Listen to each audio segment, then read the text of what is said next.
सतगुरु जोगी पीर धाम से जानेंगे कि बाबा जी से जोगी पौनारी में कैसे पूरे कलयुग का उद्धार करने की भी शक्ति है। बाबा जी पूरे कलयुग में जितने भी जीव हैं, कलयुग 4,32,000 वर्ष का होता है। कलयुग में शिव शक्ति, शिव भक्ति, गुरु भक्ति के साथ प्रधान रहती है और बाबा जी में शिव शक्ति है और वो अवतारी है, कलयुग के अवतारी कहते हैं। और अवतारी होने से उनमें सब अवतारों की शक्ति समाई हुई है और वात्सल्य भाव बालक रूप में उन्होंने अवतार लिया, जिसमें वो जल्दी प्रसन्न हो जाते हैं अगर सिद्ध गुरु बना के उनका ज्ञान प्राप्त कर लिया जाए। बाबा जी की रहमतें कैसे हासिल की जा सकती है, बाबा जी हमें क्या क्या गोपनीय गुप्त दिव्य शिक्षाएं अपनी चोली चिमटा, पौवे, खंडावे, शेषनाग इन सब चीज़ों से देते हैं। ये गुरु से प्राप्त करना पड़ेगा ज्ञान हमें। तो बाबा जी कलयुग के अवतार हैं और अगर हम बाबा जी के नाम गुण रूप लीला धाम का कीर्तन करें और गुरु ब्रह्मा, गुरु विष्णु, गुरु देवो महेश्वरा, ओम नमः शिवाय, किसी सिद्ध पुरुष पूर्ण गुरु से दीक्षित हो जाए और बाबा जी का मंत्र प्राप्त करें, गुरु मंत्र प्राप्त करें और उनसे बाबा जी के बारे में सारी अवतार लीला और शिव के बारे में, शिव पुराण के बारे में, बाबा जी की जो दिव्य गुप्त सारी लीलाएं हैं उनके अवतार काल की अगर इसका प्रवचन सुने, ज्ञान प्राप्त करें, तो कलयुग के अवतारी होने के कारण उनमें सब अवतारों की शक्तियाँ समाई हुई है। और ये कलयुग अभी सिर्फ लगभग 6,000 वर्ष का बीता है और 4,26,000 वर्ष अभी पड़े हैं। एंड अगले 20,000 वर्षों को और कलयुग कहते हैं, तो तब कलगी अवतार होता है। तो बाबा जी कलयुग के अवतार और कलयुग बढ़ता जा रहा है, बढ़ता जा रहा है। इसमें पाप, इसमें करप्शन, रेप, ठगी, ठौरी, ये सब चीज़ें बढ़ती जा रही है। लेकिन जो बाबा जी की सही भक्ति कर रहे हैं, शिव भक्ति गुरु के माध्यम से साथ लेके उन पे कृपाएं बढ़ेंगी, रहमतें बढ़ेंगी, जो भी उनको चाहिए वो फल उनको प्राप्त होगा। तो बाबा जी अवतारी हैं, इसमें उनमें सब अवतारों की शक्तियाँ समाई हुई हैं। गुरु दत्तात्रेय नाथ के वो चेले हैं। गुरु दत्तात्रेय नाथ भी ब्रह्मा, विष्णु, शंकर की इकलौती ज्योत बन के तीनों के रूप अवतारी हैं। उनके पिता ऋषि अत्रि जी थे, माता अनिसुईया थे। उनकी भक्ति का भी डंका तीनों लोक में था। इसलिए बाबा जी पूरे कलयुग के हर एक जीव को अगर जो भी उनसे जिसके पुण्य उदय हों, संस्कार उदय हों और गुरु बना के उनकी चोली चिमटा सिंगी जो उनकी परंपरा है, उसकी रहत मर्यादा ये सबको पूरा करे, उन्होंने जो दिव्य ज्ञान हमें दिया, तो पूरे कलयुग का भी, क्योंकि बाबा जी के पास शिव शक्ति है, शिव शक्ति के अधीन सारी शक्तियाँ आती हैं।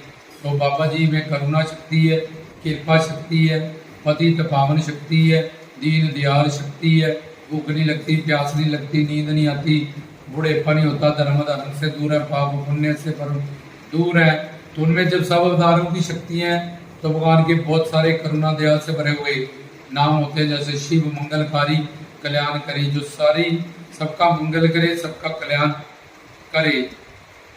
दूसरा, बाबा जी कलयुग में एक बालक रूप में उन्होंने अवतार लिया है, शिव शक्ति, शिव शंकर स्वरूपा, जिसमें वो बहुत जल्दी प्रसन्न हुए थे। और कलयुग में की गई सही भक्ति, सतयुग में बहुत लंबी लंबी भक्तियाँ करनी पड़ती थी, बहुत सालों तक करनी पड़ती थी। कलयुग में थोड़ी भी भक्ति करने से बहुत ज़्यादा हमें फल मिलता है। और अगर हम बाबा जी ने जो अपनी अवतार लीला में हमें सिखाया वो गुरु से प्राप्त करके उनसे उस तरह से जुड़ जाएं जैसे वो अपने गुरु दत्तात्रेय नाथ से जुड़े थे। बद्रीनाथ पहले भटकते रहे गलत गुरुओं के पास, गुरु दत्तात्रेय नाथ ने भी 24 गुरुओं की धारणा की ताकि अगर गलत गुरु मिल जाए, कच्चा गुरु मिल जाए तो अच्छा बुरा ना करें, उनसे अलग हो जाए और एक शुद्ध गुरु, पूर्ण गुरु की शरण में जाके शिक्षा दीक्षा प्राप्त करें और लाभ उठाएं और अपना कल्याण करें। तो बाबा जी कलयुग के अवतारी होने के कारण प्लस उनमें शिव शक्ति होने के कारण जो कि सत्य चित आनंद है। हर कोई बंदा संसार में कर्म कर रहा है, ज्ञान इकट्ठा कर रहा है और प्रेम चाहता है, यही उसका लक्ष्य है। चाहे वो नास्तिक है, चाहे वो संसारी है, वो कर्म करने जा रहा है। और दूसरा, वो ज्ञान इकट्ठा कर रहा है, चाहे संसार का कर रहा हो। तीसरा, वो प्रेम चाहता है, सच्चा प्रेम उसको करने वाला कोई मिले। तो ये तीनों चीजें संसार में अनंत जन्म से ढूंढ रहा है लेकिन मिल नहीं रही उसको। तो यही सबका लक्ष्य है। इसका मतलब कोई संसारिक है, आस्तिक है, नास्तिक है, और लक्ष्य बनाया बनाया हमारा कि हमें सुख चाहिए, चाहिए 3 चीजें चाहिए। हम जन्म मरण से कोई भी मरना नहीं चाहता, परे होना चाहते हैं, हम ज्ञानवान होना चाहते हैं और हम सच्चा प्रेम चाहते हैं। तो अब ये सारे जब संसार का यही लक्ष्य है, चाहे वो नौकरियां करें, शादी करें, बच्चे करें, सबके पीछे में यही लक्ष्य छुपा हुआ है, उसको एंड तक ले जाओगे तो वो तीनों चीजें बाबा जी की भक्ति से हमें प्राप्त हो जाएगी। तो जब बाबा जी की हम पे कृपा हो जाएगी, जब बाबा जी से बाबा जी को ही मांग लेंगे, तो संसार के तो भी सारे सुख हमें मिल ही जाएंगे, क्योंकि बाबा जी ईश्वर का रूप है, शिव का रूप है। ईश्वर के अधीन हर तरह का ऐश्वर्य होता है, हर तरह का सुख होता है। तो जब बाबा जी से बाबा जी को ही मांगेंगे, जो बाबा जी ने हमें सिखाया, वैसे बाबा जी को मानना सारी दुनिया मानती है किसी ना किसी को, लेकिन जो बाबा जी की बात मान रहे हैं, मर्यादा पुरुषोत्तम, जिनके जीवन की मर्यादा है, उनका रामचंद्र जी को मानना है, जो जीवन को एक लीला की तरह देखते हैं, सुख दुख की तरह नहीं, वो लीला पुरुषोत्तम श्री कृष्ण उनके राधे इष्ट है। ऐसे ही बाबा बालकनाथ जी ने जो सिखाया, या संतों महात्माओं पीरों फकीरों या और आराध्य इष्ट देवताओं ने जो सिखाया, अगर हमने उनको रोल मॉडल बना के उनका आधार पकड़ लिया, तो फिर उससे हमारा कल्याण होगा, जीवन महान होगा, धन्य होगा।